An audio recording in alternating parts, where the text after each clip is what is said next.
Welcome to Telugu focus TV. నేను మీ శ్రీనివాస్ రెడ్డి. మామూలుగా మనం గ్రామ సర్పంచుల దగ్గర నేను కూడా అంటే గ్రామ స్థాయిలో ఉన్న సర్పంచుల దగ్గర నేను కొంత పై స్థాయి నాయకుల వరకు కూడా వెళ్ళాలి. ఎందుకంటే వాళ్ళకు కూడా బాధలు ఉంటాయి. ఎందుకంటే వాళ్ళు గ్రామ స్థాయిలో నుండి అక్కడ వరకు ప్లేస్మెంట్ వరకు ఎదుగుతారు.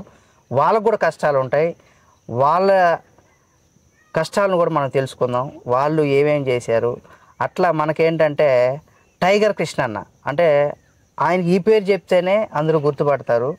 ఆయన గురించి నేను అనేకమైనటువంటి చాలామంది జనాలను ఒకరినిద్దరు కాదు దగ్గర రకరకాల ప్లేసుల్లో వికారాబాద్ జిల్లాలో రకరకాల ప్లేస్లో దగ్గర ఒక 150 మంది దగ్గర చాలామందిని అడిగాను. జనరల్గా టైగర్ కృష్ణ అంటే తెలుసా అంటే తెలుసు.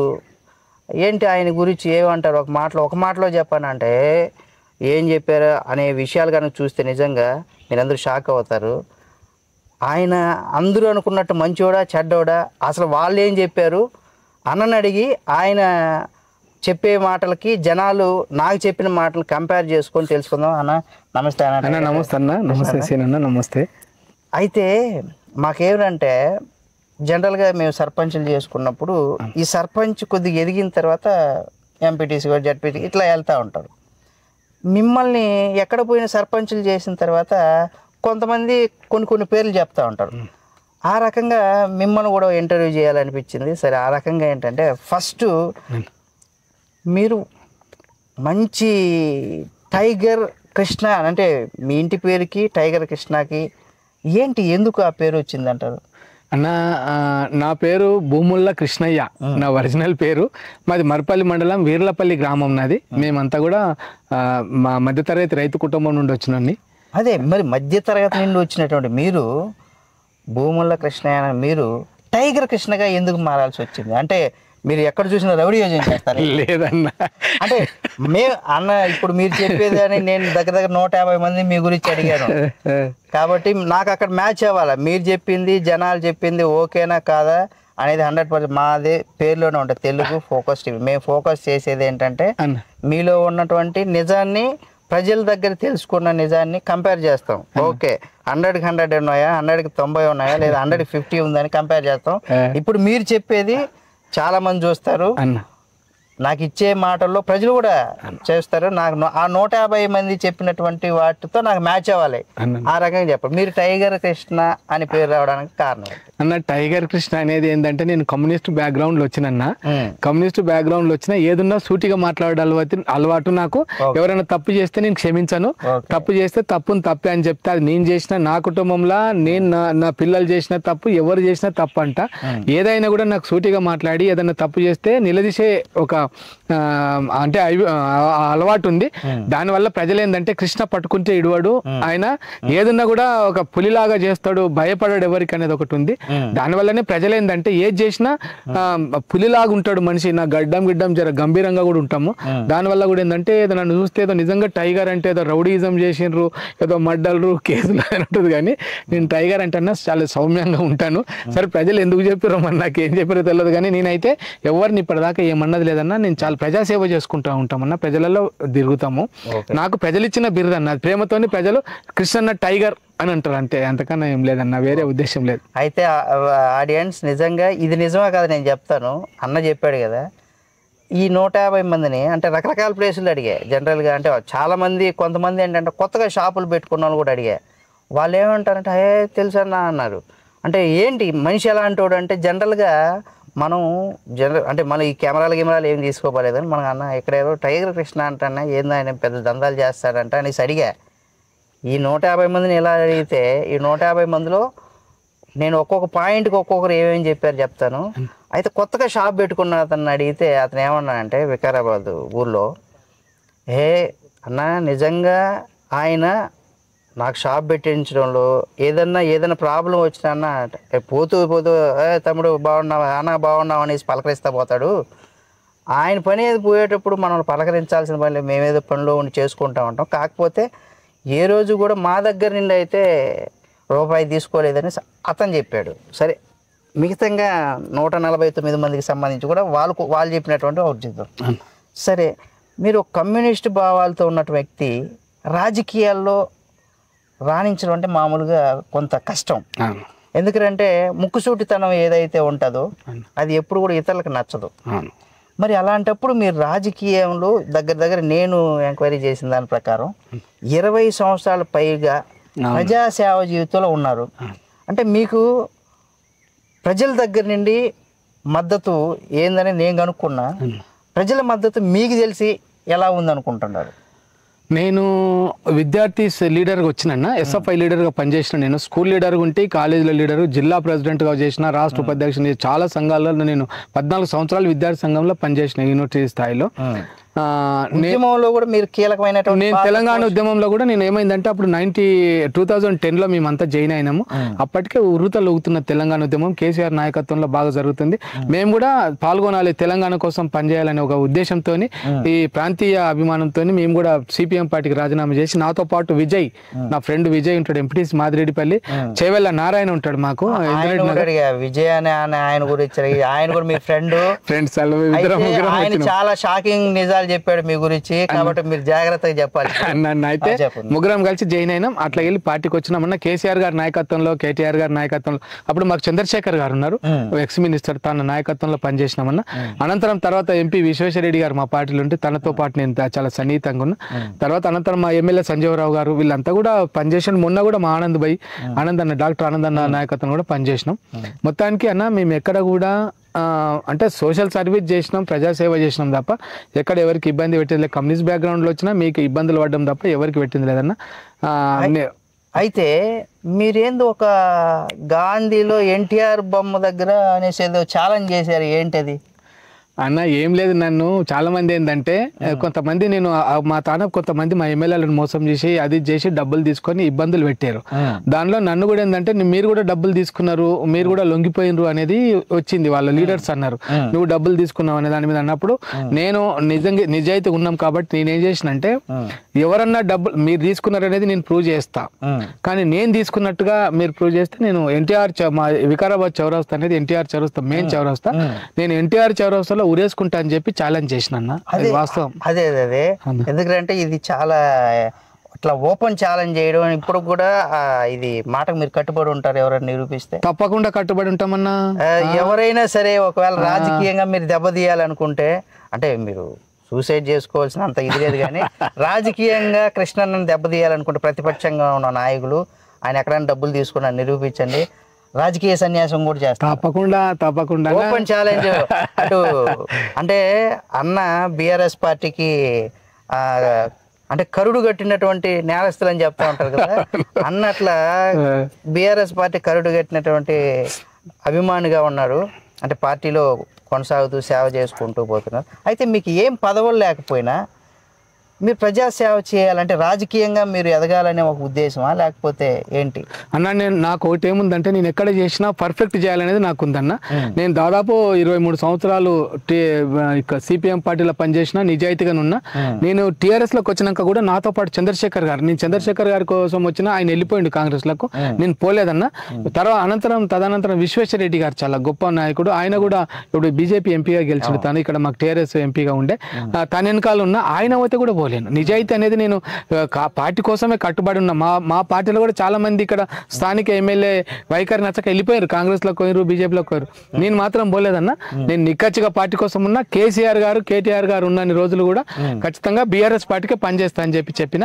అనేక ఇబ్బందులు ఎదుర్కొన్నాం, అనేక అవమానాలు ఎదుర్కొన్నాం, అయినా కూడా నేను ఎక్కడ అధైర్యపడకుండా నేను పార్టీ కోసం పనిచేస్తున్నామన్నా.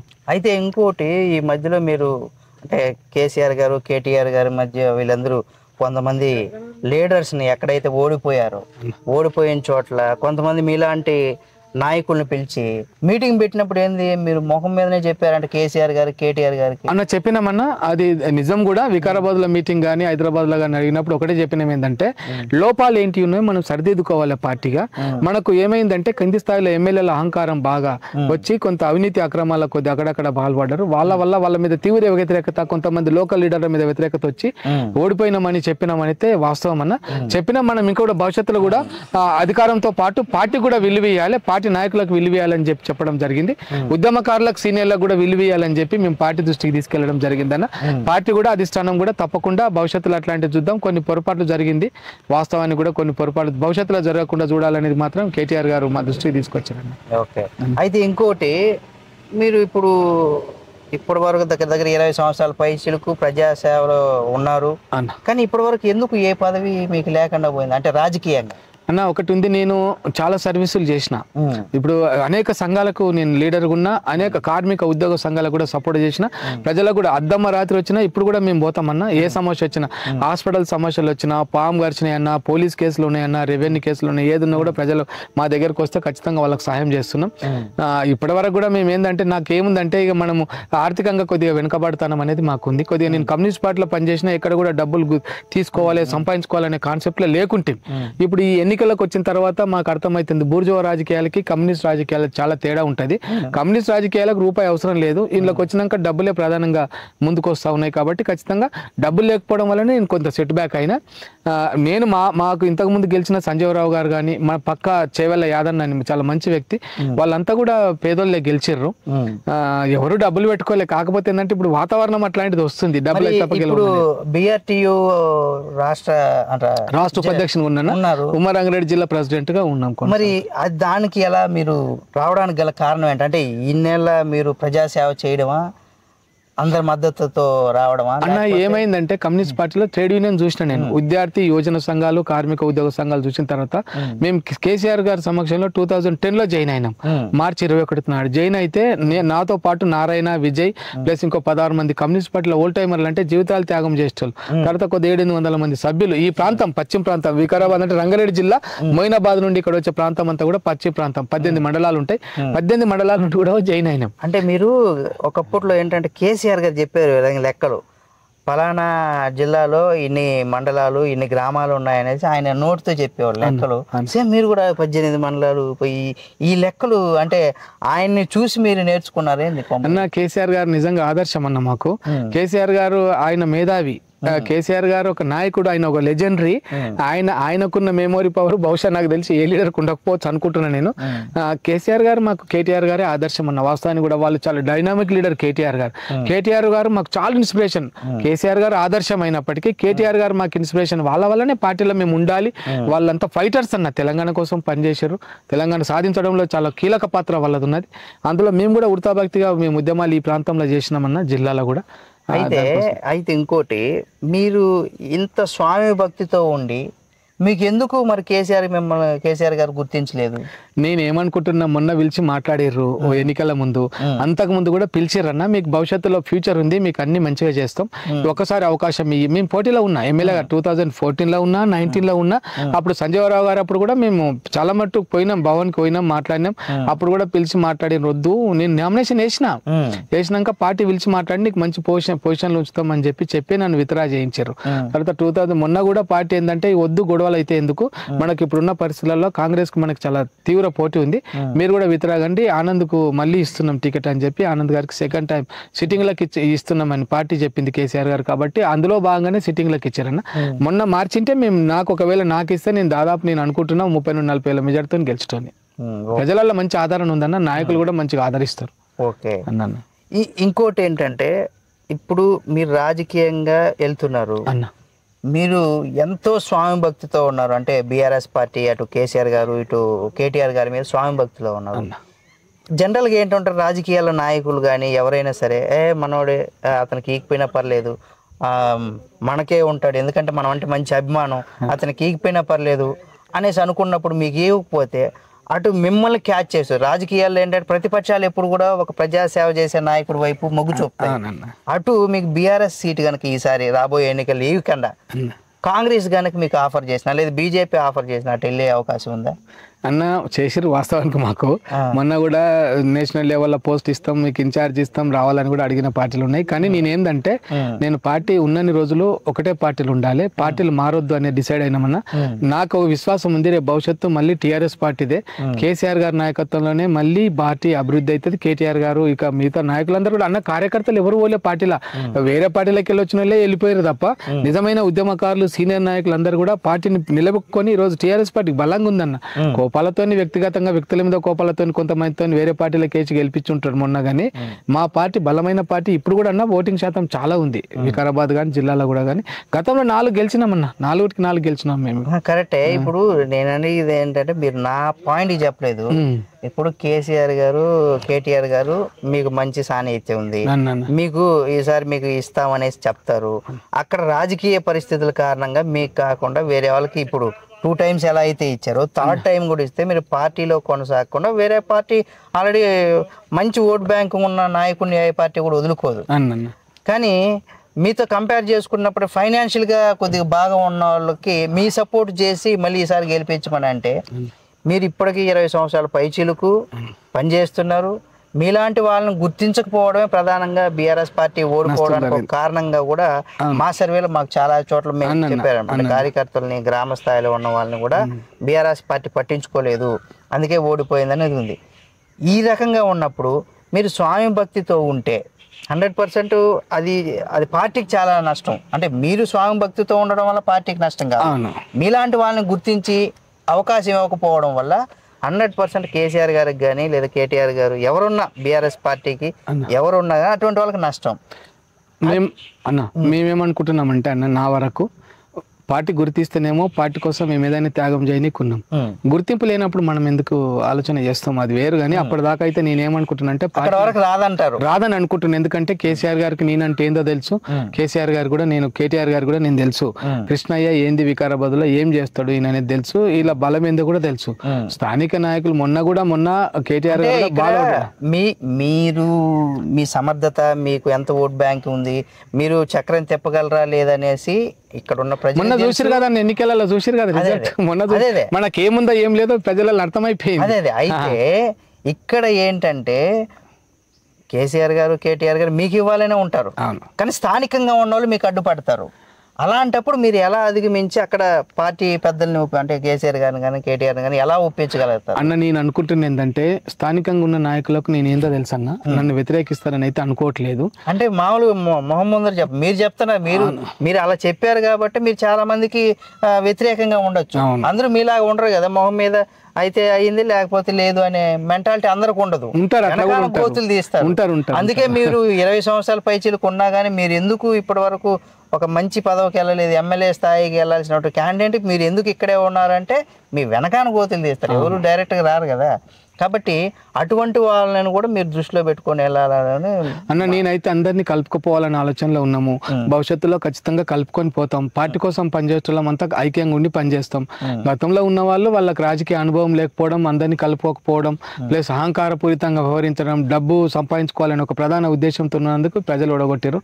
నాకు అట్లాంటి ఏం లేవన్నా, నేను అందరినీ కలుపుకపోతాం. కేసీఆర్ గారు అన్నారు గొంగడి పురుగును కూడా నేను అతుక్కుంటా అని చెప్పి. నాకు ఏమున్నదన్న రాజకీయాలలో, మేమంతా రాజకీయాలు చేయనీకున్నాం.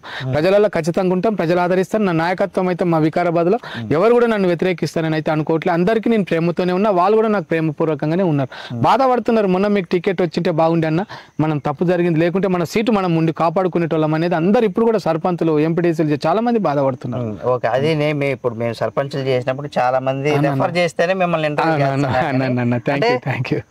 గ్రామ స్థాయిలో ఉన్న సర్పంచులకు కూడా మీ గురించి ప్లస్ గా చెప్పారు కాబట్టి ఇంత ఆదరణ ఉన్నటువంటి నాయకుడికి అటు కేసీఆర్ గారు కానీ కేటీఆర్ గారు ఎందుకు గుర్తించలేదబ్బా అనే ఒక ఉద్దేశంతోనే మీలాంటి వాళ్ళని గుర్తించాలి, లేకపోతే పార్టీ ఇప్పుడు జరిగిన తప్పిదమే రాబోయే ఎన్నికల్లో కూడా జరుగుతుంది. అలా అటువంటివి కూడా అటు కేసీఆర్ గారు కావచ్చు, కేటీఆర్ గారు కావచ్చు, లేదా హరీష్ రావు గారు ఎవరైతే పార్టీకి ప్రధానంగా ఉంటారో వాళ్ళందరూ కూడా ఇలాంటి వాళ్ళని గుర్తించాలనే ఒక ఉద్దేశంతోనే మిమ్మల్ని ఇంటర్వ్యూ చేసి ఇది కూడా వాళ్ళకి తెలియాలి. 100% తెలిసి ఆ తప్పులు కనుక దిద్దుకోకపోతే మరోసారి పార్టీ అనేది అసలు భూస్థాపితం అయ్యేటువంటి పరిస్థితి కూడా ఉంటుంది. ఎందుకంటే మీలాంటి వాళ్ళని గుర్తించక, ఎందుకంటే 20 సంవత్సరాల పైచుల కంటే మామూలు విషయం కాదు. అంటే 4 టర్మ్లు అవకాశం అంటే మొదటి దశలో అంటే కొద్ది వేరు, రాను గ్రౌండ్ వర్క్లో మీరు వేగంగా పుంజుకొని స్టెప్ బై స్టెప్ మీరు ఇంత అంటే ఓట్ బ్యాంకింగ్ పెంచుకున్నారు కాబట్టి ఇటువంటి పరిస్థితుల్లో 100% కేసీఆర్ గారు కావచ్చు, కేటీఆర్ గారు కావచ్చు, నిజంగా అలాంటి వారిని 100% గుర్తించకపోతే రాబోయే రోజుల్లో బీఆర్ఎస్ పార్టీ అనేది మనుగడ అసలు ఉండదు. అది మేము చాలామంది మేము చేసినటువంటి సర్వేలో మేము ఏదో పెయిడ్ సర్వే కాదు, మేము ఎక్కడ అంటే డబ్బులు తీసుకొని ఏ పార్టీకో పనిచేయలేదు. 100% మా వ్యక్తిగతంగా మేము చేసాము. ఇప్పటివరకు కూడా ఏ పార్టీ నుండి కూడా రూపాయి తీసుకోలేదు ప్రామిస్గా. కాబట్టి ఇలాంటి వాళ్ళని గుర్తించకపోతే 100% బీఆర్ఎస్ పార్టీ అనేది ఇప్పుడు వచ్చినటువంటి సీట్లు అసలు ఇంకా రాబోయే రోజుల్లో అసలు పార్టీ ఉండదు, అటువంటి పరిస్థితులు ఉంటుంది. కాబట్టి 100% గుర్తించాలి. ఇంకోటి, ఇప్పుడు మీ గ్రామం అంటే మీ జిల్లాలో నేను చాలామందిని అడిగి ఈయనేమో ఏమన్నా పోతే రోడ్లకి ఏదన్నా పోవాలంటే సర్పంచులు కావచ్చు వాళ్ళు ఏదన్నా బిల్లులు కాంట్రాక్ట్ వర్క్స్ సంబంధించి ఏమైనా అయితే ఏం చేయరు అనేసి కొంతమంది అంటారు. వాళ్ళు ఏం చెప్తారు అటువంటి వాళ్ళకి? అన్న, నేను దాదాపుగా ఎంపీ గారి నిధులు, ఎమ్మెల్యేల గారి నిధులు చాలా గ్రామ పంచాయతీలు ఇప్పించినాం. జనరల్గా ఏముంటుంది, పర్సెంటేజ్లు తీసుకుంటారు. ఎందుకంటే నా సర్పంచులే, నా ఎంపీటీసీలు, నా జడ్పీటీసీలు, నా లీడర్లే కాబట్టి గ్రామాలలో ఉన్న కార్యకర్తలకు కూడా మేము 5 లక్షలు 10 లక్షలు చొప్పున వాళ్ళు ఆర్థికంగా ఎదగాలి, పని చేసుకోవాలనే ఉద్దేశంతో కోట్ల రూపాయలు ఇప్పించినామన్న. అది అందరికీ తెలుసు. అది ఇప్పించిన సర్పంచులకు తెలుసు, ఎంపీటీసీలకు తెలుసు, అంతా తెలుసు. వాస్తవానికి ఏంటంటే ఉన్నటువంటి సిచ్యువేషన్ అప్పుడు వర్క్స్ చేసుకుంటారు.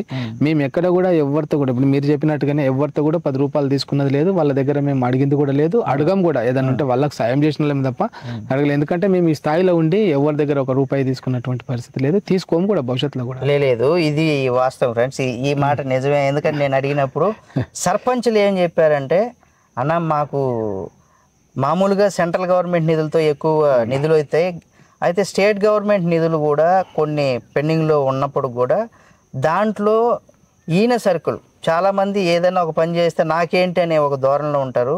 కృష్ణన్న ఎదగపోవడానికి అట్ ద సేమ్ టైం ప్రజల్లో ఎక్కువగా ఆదరణ రావడానికి కారణం ఏంటంటే ఆయన డబ్బులు తీసుకోకపోవడం ఒకటి. రెండోది ఏంటంటే సర్కిల్ ఉంది కాబట్టి, అంటే ఒక ఎమ్మెల్యే దగ్గరకో ఎంపీ దగ్గరకో ఎక్కడికైనా వెళ్ళేటువంటి సర్కిల్ ఉంది కాబట్టి వాళ్ళకి చెప్పి ఇదో మన సర్పంచ్ ఇట్లా ఇబ్బంది పడుతున్నారు అనేసి చాలామందికి నేను ఒక 7 మంది సర్పంచులు మాత్రం గెలిచాము. మనం భవిష్యత్తులో కూడా చాలామందిని చేద్దాం. ఈ 7 మంది సర్పంచులు అయితే మీ గురించి అయితే అన్న మాకు కూడా 2 లక్షలు 5 లక్షలు ఏదో మేము పని చేసేటప్పుడు మాకు ఇప్పించాడని చెప్పారు. అయితే ఇక్కడ ఇంకొక విషయం ఏంటంటే సర్పంచులు చాలామంది ఇప్పటివరకు మనం చూసిన సర్పంచుల్లో బీఆర్ఎస్ పార్టీ అన్ని అభివృద్ధి పనులు అయితే చేసింది, కానీ సర్పంచులు మోసం చేసింది. వాళ్ళకి బిల్లులు ఒక్కొక్కరికి 30 లక్షల నుండి 1 కోటి ఆ మధ్య బ్యాలెన్స్ ఉన్నాయంటారు. అన్న ఉండుంటాయి. ఎందుకంటే టీఆర్ఎస్ సర్పంచులు బరి తెగించి పనిచేశారు. ఎందుకు చేశారంటే గ్రామంలో కొత్త అవకాశం వచ్చింది, నేను ఏదన్నా చెయ్యాలి, ఈ గ్రామానికనే నన్ను గ్రామ ప్రజలు ఎన్నుకున్నారు అనే ఉద్దేశంతో కొన్ని వ్యక్తిగతంగా కూడా డబ్బులు పెట్టుకున్నారన్న. కొందరు రియల్ ఎస్టేట్ చేసిన వాళ్ళు ఉన్నారు, కొందరు బంగారాలు కుదబెట్టుకున్నారు. ఆ ఊరికి సేవ చేయాలని ఒక ప్రధాన ఉద్దేశం. నేను ఎక్కడ బ్లేమ్ కావద్దని ఒక సర్పంచ్, నేను ఎక్కడ చిన్నతనంగా ఉండొద్దు, నేను కూడా నా గ్రామం కోసం ఎంతో చేసిన అనే ఉద్దేశంతో పెట్టుంటారు. నాకు తెలిసి కూడా నేను కూడా కొంతమంది నాకు చెప్పారు, మాకు ఇంక 20 లక్షల బిల్లు రావాలి, ఇంకా 50 లక్షలు రావాలి, 1 కోటి రూపాయల బిల్లు రావాలని కూడా చెప్పిన వాళ్ళు ఉన్నారు. నేనేమనుకుంటున్నానంటే ఖచ్చితంగా వస్తాయని అనుకుంటున్నాను. ఎందుకంటే చాలా మంది అధికారులు కూడా కొంత సెక్రటరీలు అని వాళ్ళు ఫోర్స్ చేయడం వల్ల ఊళ్ళో ఇప్పుడు సీసీ రోడ్ వేయాలి, వాళ్ళు వచ్చి ఊరందరూ అడుగుతారు. ఇప్పుడు ఈ రూట్లో వేస్తుంటే ఆ రూట్ వాళ్ళు అడుగుతారు, వాళ్ళకి ఎందుకు వేస్తున్నావు, మా గల్లీలు ఎందుకు ఏమని అడుగుతారు. ఇట్లాంటివి కూడా జరిగినాయి. వార్డులలో కూడా ఇప్పించిన నేను వికాస్ మున్సిపాలిటీ కూడా 60 లక్షలు 70 లక్షలు ఒక్కొక్క వార్డులు మనకు తెలిసిన వాళ్ళకి మన దగ్గర అప్రోచ్ అనే వాళ్ళకి ఇప్పుడు ఎమ్మెల్సీ నిధులు ఉంటాయి, జడ్పీ చైర్మన్ నిధులు ఉంటాయి, ఎమ్మెల్యేల నిధులు ఉంటాయి, ఎంపీ నిధులు ఉంటాయి, డైరెక్ట్ స్పెషల్ డెవలప్మెంట్ నిధులు కూడా మనం తెచ్చుకోవచ్చు అన్న. ఈ పద్ధతుల ద్వారా ఎంపీ ల్యాండ్స్ ఉంటాయి, తర్వాత ఎన్ఆర్జీఎస్, తర్వాత ఫైనాన్స్ నిధులు 14th 15th ఫైనాన్స్ నిధులు ఇవన్నీ కూడా వస్తాయి. వాటన్నిటిని కూడా మాకు దోచిన కాడికి మా సహాయం చేసినటువంటిది అయితే ఉందన్న. సర్పంచులు కొంత ఉన్నమాట వాస్తవం, ఇబ్బందులు పడుతున్నారు వాళ్ళు నిజంగా కూడా. వాళ్ళ పీరియడ్ అయిపోయింది, బిల్లులు రాలేవు. అది కూడా ఒక కారణం 100% బీఆర్ఎస్ పార్టీ ఓడిపోవడానికంటే కారణాలు చాలా ఉన్నాయన్న మాకు. ఇది కూడా ఉండొచ్చు. ఎందుకంటే కింది స్థాయిలో సర్పంచులు వాళ్ళు కింద కీలకంగా ఉంటారు గ్రామాలలో. వాళ్ళు చెప్పిన మాట ప్రజలు వింటారు. ఇప్పుడు ఒక పెద్ద మండల స్థాయి బయటికి వెళ్ళి పోయిన వాళ్ళ మాట వినకపోవచ్చు, కానీ 24 hours కష్టాలకు సుఖాలకు మంచికి చెడుకు ఉండేది సర్పంచే. కాబట్టి సర్పంచ్ అక్కడ ఉన్న లీడర్స్ అంత ఉంటారు కాబట్టి వాళ్ళతోని వాళ్ళకి అటాచ్మెంట్ ఎక్కువ ఉంటాయి. ఇప్పుడు మేము జిల్లా లీడర్ ఉన్నాం, మాకు ప్రేమ అభిమానం పోయినప్పుడు 50 మంది 100 మంది కలుస్తారు, కానీ వాళ్ళు 24 hours ఊళ్ళు ఉంటారు కాబట్టి మంచి తిట్టిన మెచ్చుకున్న ఏం చేసినా వాళ్ళతోనే ఉండాలి. కాబట్టి కొంత డెవలప్మెంట్ చేశారన్న. వాస్తవానికి టీఆర్ఎస్ గవర్నమెంట్ వచ్చిన తర్వాత పల్లె ప్రకృతి వనాలు, ట్రాక్టర్లు, శ్మశాట వాటికలు అని చెప్పి నీట్గా రోజు, లేకపోతే వర్షాలు వస్తే అనేక రోగాలు వస్తుండే, డయేరియా అని అవి అని ఇవి అని, అట్లాంటివి లేవు ఇప్పుడు. పొడి చెత్త తడి చెత్త ఇప్పుడు బుట్టలు ఉంటాయి, బకెట్లలో తీసుకొని ట్రాక్టర్లు వేయడం, అంటే నీట్నెస్ పెరిగింది. అంటే నేను ఇంటికి నల్ల మంచి శుద్ధి చేసిన. నేను ఇప్పుడు ఈ వికారాబాద్ జిల్లాలో ఇప్పుడు మనం ఒక 5-6 మంది సర్పంచులు కలిసాం. ఆ గ్రామాల్లో మనం విజువల్ కూడా తీసుకున్నాం. మన వికేఆర్ టీవీ మన విష్ణు కిషోర్ అన్న ఛానల్లో కూడా ఆయన కూడా ఇంటర్వ్యూ చేశారు. ఆయన దాంట్లో కూడా విజువల్స్ కూడా మనం వేసాం. అంటే రోడ్లు వేసారా లేదా, బాగున్నాయా లేదా, అంటే వాటర్ నల్లాలు ఉన్నాయా లేదా, డ్రైనేజ్ వ్యవస్థ ఎలా ఉంది, అంటే అన్ని 100% బాగానే ఉన్నాయి. ఒక 2-3 చోట్ల ఏంటంటే ఇప్పటి వరకు మనం చూసిన వాటిలో 2-3 చోట్ల ఒక ఇంకా 20-30% వర్క్ అయితే పెండింగ్ లో ఉంది.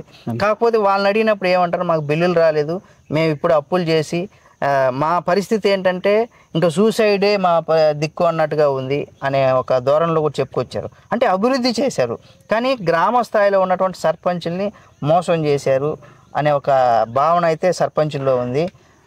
ఆ భావనతో ఇకనైనా సరే రాబోయే రోజుల్లో మీరు అభివృద్ధి చేశారు కానీ అన్యాయం అయిపోయారు సర్పంచులు, వాళ్ళు కూడా గ్రామ సర్పంచులు, వాళ్ళను కూడా పార్టీ దృష్టిలో పెట్టుకొని వెళ్ళాలి. సరే ఇంకొకటి ఏంటంటే మేడిగడ్డ పెద్ద ఇష్యూ అయింది. కరెక్ట్గా ఎన్నికలకు ముందే అది కుంగిపోవడం, అది దాని మీద ఏమంటారు మీరు? అన్న మేడిగడ్డ ఇప్పుడు సీఎం గారు కేసీఆర్ గారు చాలా మంచి కాన్సెప్ట్ తోని ఈ తెలంగాణలో కృష్ణా గోదావరి 2 నదులు ఉన్నాయి. ఈ నదులన్నీ నీళ్ళన్నీ కూడా సముద్రంలో పోతా ఉన్నాయి, కొన్ని 100 టీఎంసీలు పోతా ఉన్నాయి. వీటిని ఈ తెలంగాణ ప్రాంతానికి వెడారి కావడానికి కారణం నీళ్ళు లేకపోవడమే. వ్యవసాయం చాలా వెనుకబడి ఉంది, వర్షాధార పంటలు ఉన్నాయి కాబట్టి నదులను అనుసంధానం చేసి ప్రాజెక్టులోని కెనాల్స్ ద్వారా మనకు నీళ్ళు అందియాలని, కొన్ని కోట్ల ఎకరాలకు అందియాలనే లక్ష్యం పెట్టుకున్నాడు. అందులో భాగంగానే పెద్ద కాళేశ్వరం ప్రాజెక్ట్ ని నిర్మించడం, చిన్న పాలమూరు రంగారెడ్డి జిల్లా కానీ ఇట్లా చాలా ప్రాజెక్టులు పెట్టుకున్నాడు ఆయన. సో శ్రీరామ వరంగల్ పోతే శ్రీరామ ఇట్లా చాలా ఉన్నాయి. అయితే మేడిగడ్డది మేమేమనుకుంటున్నామంటే ఎక్స్పర్ట్స్ చెప్పింది కానీ ఇంజనీర్లను కూడా మాట్లాడితే వాళ్ళు చెప్పింది ఏంటంటే అది టెక్నికల్ ప్రాబ్లం వల్లనే అయ్యింది. ఒక ముఖ్యమంత్రి కూర్చొని పెట్టి దాన్ని ఖరాబ్ చేయి అట్లా చేయి అని అయితే ఎవరు చెప్పరు కదా. రాజకీయ నాయకులకు సంబంధం లేకుండా టెక్నికల్ ప్రాబ్లం, ఇంజనీర్స్ లోపమైందా అక్కడ కుంగిపోవడానికి కూడా ఇసుక వెళ్ళిపోయింది అనేది, చిన్న ప్రాబ్లమ్స్ వచ్చినాయి అనేది ఇప్పుడు అంతా నిపుణులు చెప్తున్నారు. నేనేమనుకుంటున్నా అంటే 99% ఆ టెక్నికల్ ప్రాబ్లం కొంత లోపం జరిగింది అనేది అయితే అర్థమైంది మనకు. ఇప్పుడు ఎన్నో 70-80 గేట్లల్లో ఒక గేటు 2 గేట్లు కొద్దిగా ఇబ్బంది అయిన మాట వాస్తవం. మనం చూస్తున్నాం టీవీలల్లో, అదంతా కూడా చర్చలు చూసినాం. ఇంజనీర్స్ కానీ గతంలో ఉన్న కేసీఆర్ గారు పోయినరు, ముఖ్యమంత్రి రేవంత్ గారు కూడా పోయినరు, వీళ్ళంతా కూడా పోయినారు. సరే ఏమున్నా అది నేనేమనుకుంటున్నానంటే ఏ లీడర్ కూడా ఖరాబ్ చేసుకోవాలని అయితే అంత పెద్ద ఆసియాలోనే పెద్ద కాళేశ్వరం ప్రాజెక్టు నిర్మించి ఎత్తిపోతలు పెట్టి కొన్ని 100 కిలోమీటర్లు నీళ్లు తెచ్చి మెదక్ మా సంగారెడ్డి వరకు సాల్స్పేట వరకు నీళ్ళు వస్తున్నాయి. మాకు దగ్గర 23 కిలోమీటర్ల డిస్టెన్స్ మా వికారాబాద్కి. మాకు ఇక్కడికి వెళ్ళి మహబూబ్నగర్ ఎత్తిపోతారు ఇప్పుడు ఏదైతే పాలమూరు రంగారెడ్డి ఉందో అట్లకి వెళ్ళి వస్తున్నాయి. అది చిన్న టెక్నికల్ ప్రాబ్లం కిందని నేను అనుకుంటున్నాను నా వ్యక్తిగతంగా. కానీ రాజకీయ కోణం అయితే అలా ఇట్లా చేయాలని అయితే ఏముండదని అనుకుంటున్నాను. అంటే మీరనేది ఏంటంటే అది కేవలం ఇప్పుడు ఏ రాజకీయ నాయకుడు కానీ, ఏ ఇంజనీర్ కానీ, ఏ కాంట్రాక్టర్ కానీ వాళ్ళకి బ్యాడ్ నేమ్ తెచ్చుకోవాలి అనుకోరు కాబట్టి ఆ ఉద్దేశంతోనే ఇది చేశారు. కాబట్టి దాన్ని రాజకీయంగా వీళ్ళు ఒక వాడుకుంటున్నారు. సరే బడ్జెట్ పెరిగిందంటే ఏం చెప్తారు అన్న? ఇప్పుడు బడ్జెట్ అంటే నేను ఒక చిన్న ఎగ్జాంపుల్ చెప్తా. మనకి ఇది పెద్ద దీనికి సిద్ధాంతం అవసరం లేదు. నేను ఒక ఇల్లు కట్టుకోవాలనుకుంటున్నా, నా బడ్జెట్ ₹1,00,00,000, 250 గజాలలో ఒక G+1 వేసుకోవాలనుకుంటే నా బడ్జెట్ 100 కోట్లు. ఈ రోజు 250 సిమెంట్ బ్యాగ్ ఉంటుంది. నాది అయ్యే వరకల్లా 1 ఇయర్ కావచ్చు, 1.5 ఇయర్ కావచ్చు. సిమెంట్ బ్యాగ్ 200కి వెళ్ళి 300 అవుతుంది, 350 అవుతుంది. స్టీల్ ఉంది ఇప్పుడు 30,000కి టన్ను, 60,000 టన్ను అయింది. 60,000 టన్నులు రేపు 65 కావచ్చు. తర్వాత ఇసుక రేట్స్ పెరగవచ్చు, లేబర్ ఛార్జెస్ వాళ్ళు కట్టేది కానీ, మిషనరీ కానీ, ఇవన్నీ ఛార్జెస్ పెరుగుతున్నప్పుడు అనుకోకుండా బడ్జెట్ పెరుగుతుంది. మనం అనుకుని ఇప్పుడు ₹1,00,00,000 అన్నప్పుడు నాకు ₹1,20,00,000 కావచ్చు, ₹1,30,00,000 కావచ్చు. నేను ఇంకా కొంత మంచి క్వాలిటీ, మంచి ఎక్కడ కాంప్రమైజ్ ఇంకా కొంత కూడా పెరిగే అవకాశాలు ఉంటాయి. ఎవరైనా కూడా ఏదో మోసం చేయాలి, దోపిడీ చేయాలి, పర్సెంటేజ్ తీసుకోవాలని అయితే ఎవరు బడ్జెట్ పెంచాడు. కాబట్టి ఆ రకంగానే పెరిగింది అనేది నేను అనుకుంటున్నా, మీరు భావిస్తున్నా. సరే ఓకే. ఇక మీరు రానున్న రోజుల్లో 100% మీ జిల్లాలో ఒక మంచి నాయకుడిగా ఎదగాలని, అలాగే నేను ఇంకొక వార్త కూడా విన్నాను, మీరు ఎక్కువగా ఫ్యామిలీకి ప్రాధాన్యత ఇవ్వలేకపోతున్నారు అంటున్నారు. అంటే రాజకీయ కారణాల వలన అన్న? ఒకటి ఇప్పుడు మేము రాజకీయాలు ఉంటాం, మార్నింగ్ 5కి లేస్తాం. మీరు ఎప్పుడు చూసినా బయట జనాలు అని తిరుగుతున్నారు. మీ ఇంట్లోకి వెళ్ళి మీ కుటుంబ సభ్యులను కూడా మేము అడిగిన తర్వాత మిమ్మల్ని ఇంటర్వ్యూ పెట్టాం. వాళ్ళు ఏమంటున్నారంటే, అన్న వస్తాడు తెల్లారితో నిద్రలేసి ఏదో అంత తినేసి వెళ్ళిపోతే, అది 5 కావచ్చు 6 కావచ్చు తినేసి వెళ్ళిపోతే, ఏదో కొద్దిసేపు లేయంగానే అటు వాకింగ్ చేస్తాడు, ఆ తర్వాత తిన్నాడంటే అసలు మధ్యాహ్నం వస్తాడని మేము వండుతాం, రాడు. మళ్ళీ సాయంత్రం ఏదో వస్తానా ఇప్పుడే వస్తానంటే రాడు. ఇంత ఎప్పుడు చూసినా జనాలు అక్కడ వాళ్ళకి ప్రాబ్లం ఉంది, వీళ్ళకి ప్రాబ్లం అని తిరుగుతానే ఉంటాడు అనేసి మీ ఇంట్లో వాళ్ళు అంటారు. వాళ్ళకి మీరు ఏ విధంగా న్యాయం చేయాలి? నిజంగా కూడా చెప్పాలంటే కుటుంబాలకు మా రాజకీయ నాయకుడు ఎవడైనా కూడా అన్న ప్రజల కోసం పనిచేసే వాళ్ళు నాకు తెలిసి 90% కుటుంబాలకు ప్రాధాన్యత ఇవ్వరు. నేను అనుకుంటున్నా, నేను అట్లనే మీ కుటుంబం గురించి చెప్తాను. నేను ఏమంటున్నా సభ్యులు ఈ విధంగా ఫీల్ అవుతాను. నేను కూడా ఏమంటున్నంటే మా భార్య పిల్లలకు కూడా నిజంగా ఎక్కువ టైం ఇవ్వమన్నా. మార్నింగ్ 5 o'clock లేచి 6-7 బయట పడితే దాదాపు రాత్రి 11-12 కావచ్చు. కొన్ని రోజులలో ఏదన్నా ఇబ్బందులు ఉన్నాయంటే ఆ ఊళ్ళలో కూడా ఉండే రోజులు వస్తాయి. అట్లాంటి పరిస్థితి అయితే ఉంది. నిజంగా కూడా మేము కుటుంబానికి టైం అయితే తక్కువ ఇస్తున్నాము. వాస్తవం అది, మీరు చెప్పింది కూడా వాస్తవం. మా పిల్లలు కూడా బాధపడుతుంటారు, ఏం డాడీ ఎప్పుడు కూడా నువ్వు పబ్లిక్ ఇవే పెట్టుకుంటా పోతుంటావు, నువ్వు ఇంట్లో అసలు మాకు విలువ. ఇప్పుడు మా పిల్లవాడు ఇంజనీరింగ్ చేస్తాడు, 2nd year. ఇప్పుడు మా పాప 1st year ఇంజనీరింగ్. వాళ్ళంతా కూడా, నాకు ఒక బిడ్డ ఒక కొడుకు, వాళ్ళంతా కూడా అంటుంటారు, మా భార్య కూడా అంటది, ఎప్పుడు మీరు బయట తిరుగుడే తప్ప ఇంట్లోకి పిల్లలు అనేది మీకు తెలియదా, పిల్లలతో గడపాలని తెలియదా, ఇక నన్ను ఓదామంటే కూడా రారు, ఎప్పుడు టూర్లు ఓదాం అందరు పోతుంటారు, చూస్తుంటారు, అక్కడ పోయిన కనీసం అట్లా మమ్మల్ని తీసుకుపో అనేది కూడా చాలా అంటుంటారు. ఆ లోపం అయితే ఉందన్న వాస్తవం అది. నా ఫ్యామిలీకి నేను టైం ఇవ్వలేకపోవడం అనేది నిజంగా కూడా ఉంది. భవిష్యత్తులో ఇవ్వడం కోసం ప్రయత్నం చేస్తాను. కానీ ఒకటి ఉంది ఏంటంటే, నేను బయట ఉండడానికి కారణం నా కుటుంబం అన్న. నా భార్య కూడా చాలా గొప్ప మనిషి, తను చాలా కూడా మీ బాధ్యతలను కూడా ఆమె మోస్తుంది, 100% మోస్తుంది. నేను పిల్లల్ని ఏమాత్రం పట్టించుకోను, నా భార్యనే చూస్తుంది అన్ని విషయాలు. మా పిల్లల ఇద్దరు అయితే భార్యనే, నేను ఎప్పుడూ పట్టించుకోను. వాస్తవం అది. ఎంతసేపు ప్రజలే ఇక సమస్యలు తెలిసిన వాళ్ళే వచ్చి వస్తుంటారు, ఏమనలేకపోతాం. ఇప్పుడు నేను కింద ఉంటే కూడా పైకి ఇల్లు పోనిక కూడా మా కింద ఎవరన్నా వస్తే కూడా ఎంతసేపు తినాలంటే కూడా, అంటే వాస్తవం అది అట్లాంటివి ఉన్నాయన్న.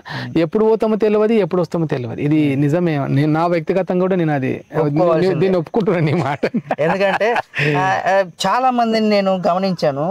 నేను ఫస్ట్ మీ గురించి జనాలను అడిగి తెలుసుకున్నాను. ఆ తర్వాత జనాలను అడిగి తెలుసుకున్న తర్వాత నెక్స్ట్ కుటుంబ సభ్యులు అడిగి తెలుసుకున్నా. కుటుంబ సభ్యులు ఇది పెద్ద ఇష్యూగా చెప్పారు. మీరు కూడా ఇప్పుడు మీరు ఒప్పుకోకపోతే ఇంటికి వెళ్తే మీకు ఉండేదేమో, కానీ ఒప్పుకున్నారు కాబట్టి వాళ్ళు కాంప్రమైజ్ అయిపోతారు.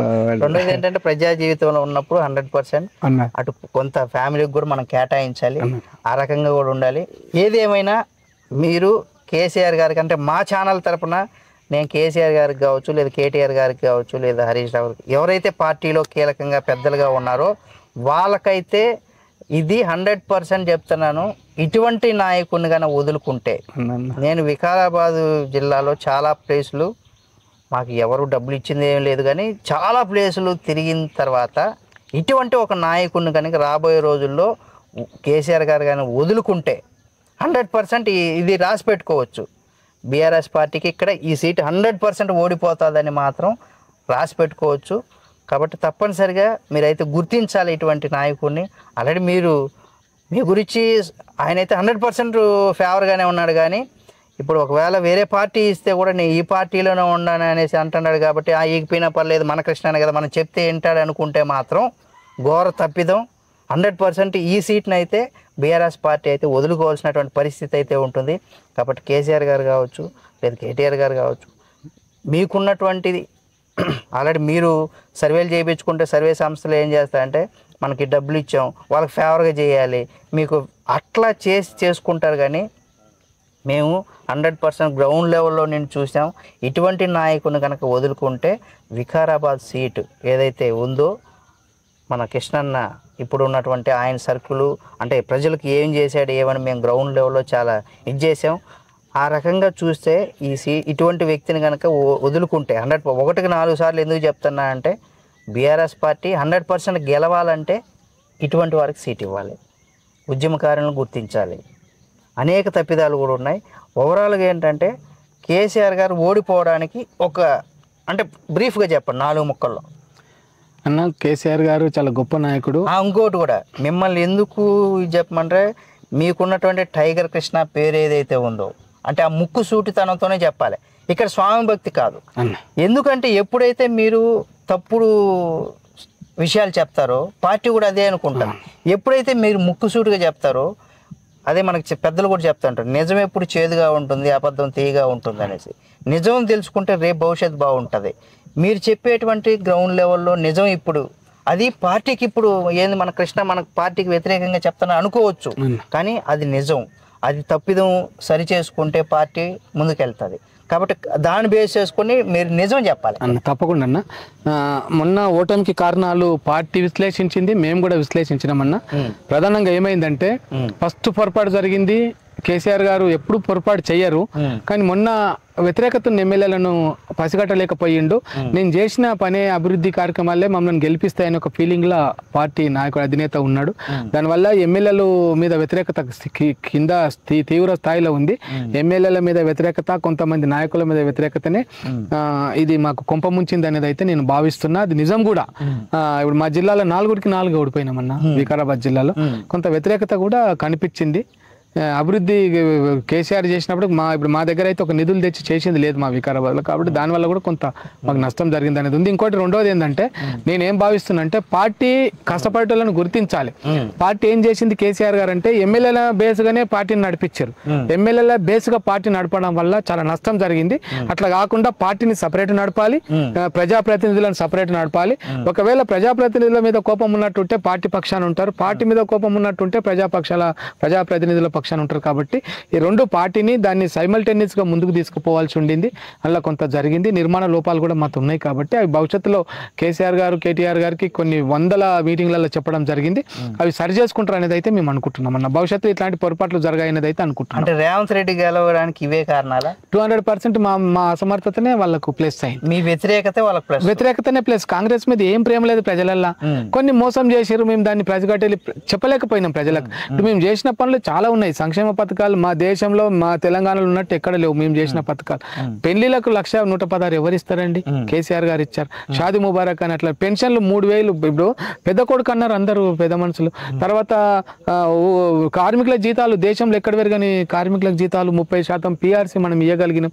తర్వాత అట్లాగే రైతులకు ఇప్పటిదాకా రైతులు ఉరేసుకొని చచ్చిపోయిన రోజులు ఉన్నాయి. రైతులకు గిట్టుబాటు ధరలు ఇవ్వడం, వాళ్ళ గోడౌన్లు మార్కెట్లు డెవలప్ చేయడం, తర్వాత వాళ్ళకి రైతు బంధు అని రైతు బీమా చనిపోయిన వారం రోజులనే ఇంటికి వాళ్ళ కుటుంబ సభ్యులకు చెక్కులు వచ్చినాయి. ఈ రకంగా చెప్పుకుంటూ పోతే చాలా ఉన్నాయి. సీఎం రిలీఫ్ ఫండ్ ఎంత రోగాలున్నా కూడా వాళ్ళకి ప్రభుత్వం ఎంత కొంత ఆర్థిక సహాయాన్ని ఇచ్చింది. 24 గంటల కరెంటు పారిశ్రామికవేత్తలకు కావచ్చు, రైతులకు కావచ్చు, కుటుంబ నేపథ్యంలో ఉన్న కుటుంబాలకు కావచ్చు. ఈ రకంగా చెప్పుకుంటూ పోతే అన్న చాలా పథకాలు కేసీఆర్ గారు పెట్టారు. పథకాలు ప్రజలలో బాగున్నాయి, కానీ కొంత వ్యతిరేకతనే మాకుంది. ఈ భవిష్యత్తులో ఈ లోపాలన్నీ కూడా సరి చేసుకొని ప్రజలకు వెళ్తాం. ప్రజలను మళ్ళీ మాకు ఆశీర్వదించమని అడుగుతాం. మళ్ళీ పోరాటాలు చేస్తాం. కాంగ్రెస్ ఇచ్చిన హామీలను అమలు చేయడం కోసం పోరాటాలు చేస్తాం. ప్రజల తరపున పోరాటం చేస్తాం. భవిష్యత్తు మాదే. రేపు రాబోయే గవర్నమెంట్ టీఆర్ఎస్ గవర్నమెంట్, కేసీఆర్ గారు మళ్ళీ ముఖ్యమంత్రి అవుతారు, కేటీఆర్ గారు మంత్రి అవుతారు. తప్పకుండా మా పార్టీ నాయకత్వంలో ముందుకెళ్తామని చెప్పి బలంగా కార్యకర్తలు కింది స్థాయిలో బలమైన నాయకత్వం ఉంది మాకు. కొంతమంది అటు ఇటు ఉన్నారు కదా తప్ప పార్టీ నాయకులు కొంతమంది ఎమ్మెల్యేలు అటు ఇటు వాళ్ళ స్వార్థ రాజకీయాల కోసమే ఇబ్బంది అయింది తప్ప ప్రజలలో అట్లాంటిది లేదని చెప్పి నేను భావిస్తున్నాను. భవిష్యత్తు మాదే అని చెప్పి చెప్తున్నామన్నా. ఫ్రెండ్స్, ఇందాక మీకు అందరికి కూడా స్టార్టింగ్లోనే చెప్పాను, నేను దగ్గర 150 మందికి పైగా మన టైగర్ కృష్ణన్న గురించి అడిగానని చెప్పా కదా. ఇందులో కనీసం ఒకరో ఇద్దరో చెప్తారనుకున్నా అందులో కొంతమంది అదర్ పార్టీ నాయకులు కూడా మనకు తెలియదు కదా ఏ పార్టీ వాళ్ళు అనేసి. అయితే అడిగినప్పుడు ప్రతి ఒక్కరు కూడా ఏంటంటే అన్న జనరల్గా ఏంటంటే 100% ఒక రాజకీయంగా లేదా సమాజంలో పలుకుబడి వచ్చిన తర్వాత ఏదైనా పని చేసినప్పుడు నాకేంటి అని ఆలోచిస్తారు. ఇప్పటి వరకు కూడా ఒక్క రూపాయి తీసుకోకుండా, అంటే నేను అడిగింది మరి అంతా ఆయన ఫేవర్గా చెప్పారా లేదో ఏదో అడుగుతున్నారు మనకి ఎందుకులే అని చెప్పారో తెలియదు, కానీ 100% నేను అడిగినటువంటి 150 మంది, అంటే పక్కా కౌంట్ కూడా ఎందుకు చెప్తానని నేను 150 మందిని అడిగా.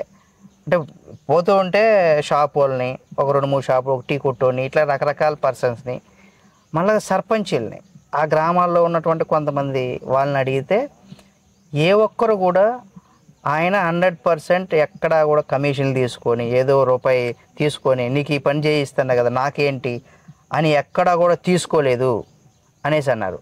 నాకు తెలిసి అది పెద్ద మైనస్. ఎందుకంటే రాజకీయంగా ఎదగకపోవడానికి ప్రధానంగా డబ్బు కూడా ఒక కారణం కావచ్చు. కాబట్టి ఇకనైనా అది నిజాయితీ ఉండాలి, ప్రజల తరపున ప్రశ్నించుకుంటూ ముందుకెళ్ళాలి. ఏదేమైనా సరే ఇది మన కృష్ణన్న గారికి సంబంధించినటువంటి పూర్తి అప్డేటు.